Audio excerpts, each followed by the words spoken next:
All right, today's teaching concept is going to be on a play I call fish. Okay, so fish stands for flat and a hook, right? You go fishing with a hook, and then the F stands for a flat. So what you're going to get is you're going to get a hook and a flat. Okay, so that's fish. Okay, a hook and a flat. All right, and so my teaching point on this here is really on the guy running the hook. Okay, so let's run this one by the Packers. And what you're going to see is you're going to see that guy run straight up the field and hook right here, and then this guy go to the flat. And then watch what happens here, right? Because he goes straight up the field, because here's what we need to understand first and foremost, is that we're already in a tight alignment. So being in a tight alignment, where's the corner going to be 99% of the time? He's going to be an outside leverage. So when this guy goes straight up the field, he's not threatened outside. He's not threatened to move anywhere or go anywhere because he knows he's got help to the inside. Whether he's got help with the linebacker, he's got help with the safety, he's got help in there, so he's not threatened. So what happens on this play, because that receiver goes straight up the field, is he goes, no problem, I'm going to hold my outside position, and I'm going to let the inside guys cover the guy that goes inside. So he does what? He stays outside, the flat comes, he drives on the flat, and he makes the I don't know if he makes the tackle here, but drives on the flat and is in position to make the tackle. And the next linebacker is able to take the hook, so to speak. Now, we could beat him with the throw, but what's your coaching point on this, Kurt? What helps this play? Here's what I would do to help this play, is that I want these defenders to be attacked by my route. I want to stretch this and make them cover as much ground as possible. So what I'm going to do on this play is, instead of having this guy go straight up the field where that corner isn't threatened in the deep area, if he's not threatened in his zone if I go inside of him, I am going to slightly attack him.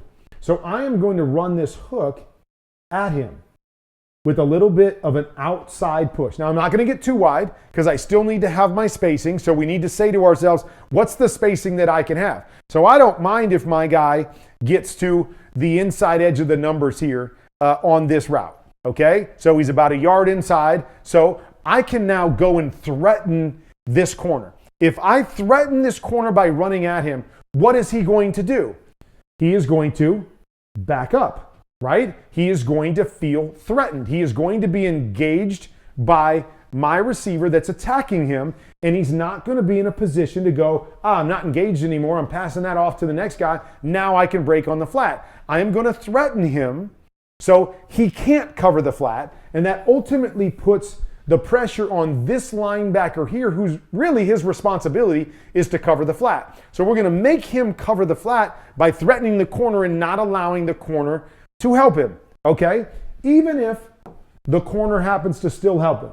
So if I push and engage this guy, I still think he's going to soften. I don't think he's going to be able to plant his feet and drive on a flat because he's being threatened in his zone. I could come and run a million different things from here.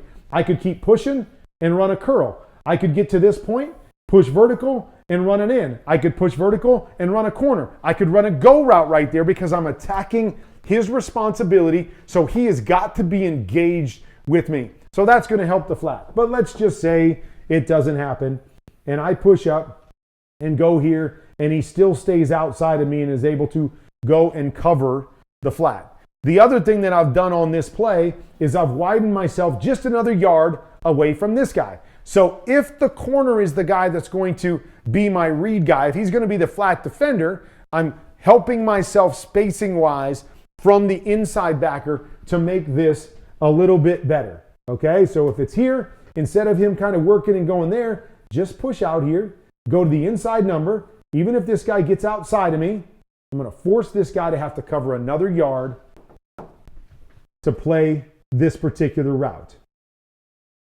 Okay, so here we go again. So it's more about the corner than it is about the outside linebacker, but it's about really who's playing that outside position and who can take this play away. Okay, so again, we're going to run this and we're going to go here and to the flat. So now let's recognize that the last play we had a corner out there and a linebacker. So if we attack the corner, we're going to win off of that outside linebacker every time. This time, notice we've got two outside linebackers. So the first thing is I never want the corner to be involved. We have two backers, not two outside linebackers, two backers.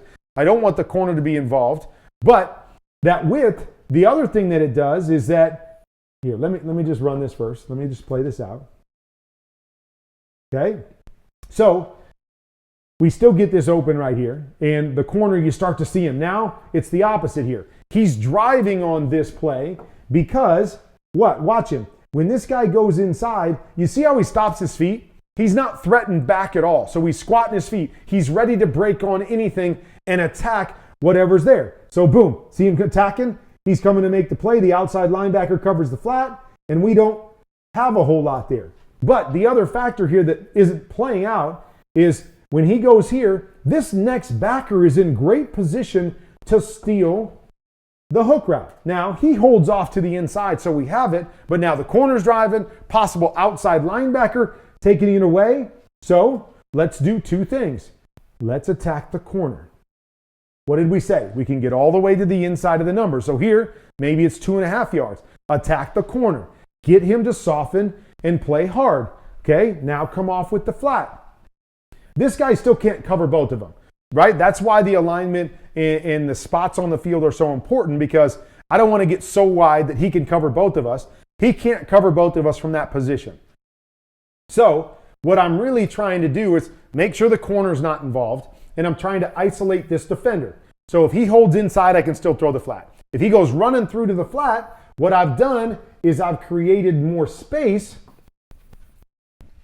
from the guy that can really take it away, that second underneath defender. So this guy runs through to the flat. I've created 2.5 more yards away from the next linebacker inside to have that window to throw, right? So, and there's also a third factor here. As I get width, I could very easily create interference right here because I'm getting outside that linebacker, create interference. So when we throw the flat, I might be in great position to turn it up and get a big play as well. Now let me show you, even though this is a different concept here, let me show you what this does, okay? So, as we come up here, we've got the back running the flat. Just look at this receiver now, okay? So it's a different concept, I get it. But look at this receiver widening to attack this corner, okay? What's the corner do now, right? He's stepping outside, he's getting width, he's worried about me threatening him, and then boom, we're right back inside. Now this is a quick slant, I get it, but let's just play this out the same way. I'm attacking him, I'm softening him, and then I'm gonna hook right here, and then I've got the flat, and we're in a great position to engage the corner, which we do here, create more width from anybody coming to the inside, and then boom, we would have the throw right there back behind him, right? He would stop right there. He would have the hook. He's threatening this guy out wide, so you see it. This corner is not driving on him like he drove on the last one. He is now on his heels going backwards, and now we still get our inside out, high, low, and created the spacing for the throw. Okay? Here's one more by Tampa Bay. Okay?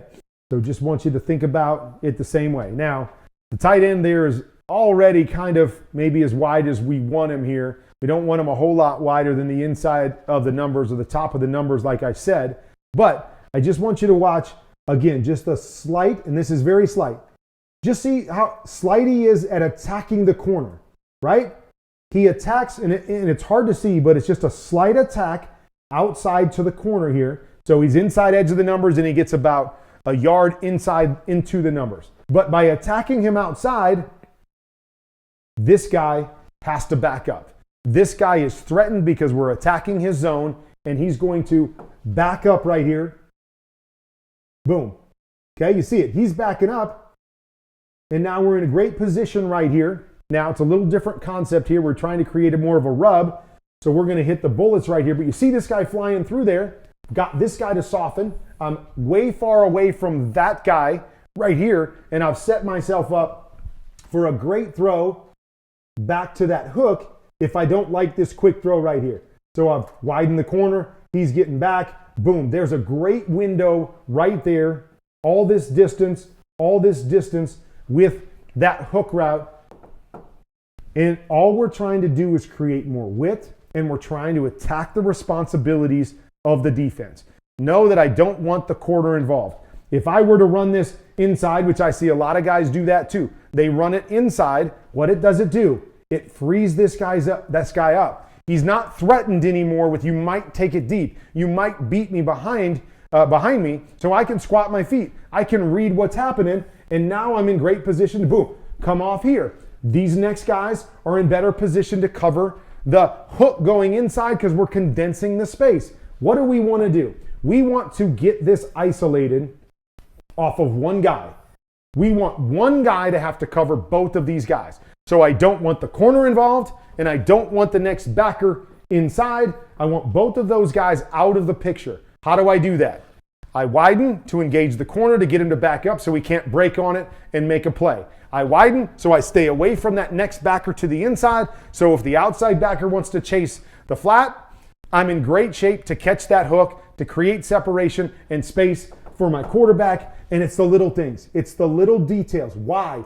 Why are we doing that? Why would I widen? Well, I'm continuing to hold whatever space I know I need to make this play work. To me, you can't be much wider than the inside edge of the numbers to make this work, or one guy can cover both of you. But I want to stretch that as much as I possibly can, so the inside edge of the numbers is a great spot, right? If I'm a wide receiver out here, push vertical to the inside of the numbers, okay? Here, he widens just a touch, gets kind of to the inside of the numbers. If I'm in tight, widen to the inside of the numbers.